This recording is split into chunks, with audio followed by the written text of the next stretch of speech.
I'm Ben Macintyre, the author of Double Cross. Double Cross is the third part of my trilogy of books about wartime espionage. The first one was Agent Zigzag, which was the story of Eddie Chapman, a crook turned double agent who played a very important part in the very early part of the war. And then the second one was Operation Mincemeat, which was the extraordinary plot to float a dead body off the coast of Spain carrying false documents to bamboozle the Germans over the invasion of Sicily. Now, Double Cross tells the story of the last, really the summation of British espionage during the war. Double Cross was the name of a group of spies who were the architects of the great D-Day deception, the fantastically complicated and brilliantly executed plot to fool the Germans into thinking that instead of landing in Normandy, the thousands of troops massed in Britain were aiming for Calais.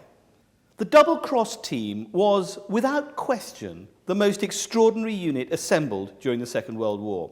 There were 5 key spies. Their code names were Brutus, Bronx, Treasure, Tricycle, and Garbo. 2 were women, 3 were men.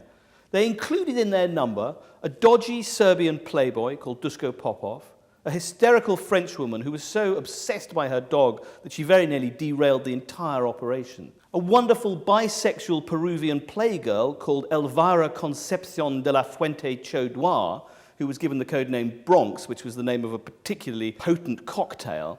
And then perhaps the 2 most important spies of all were Brutus and Garbo. Brutus was an ultra-nationalist Polish fighter pilot, and Garbo was a former Spanish chicken farmer with a wild imagination who ended up creating a network of 27 entirely fake agents. The story of these 5 spies interweave and finally come together on D-Day, when together they mount what was without doubt the most elaborate deception of the war.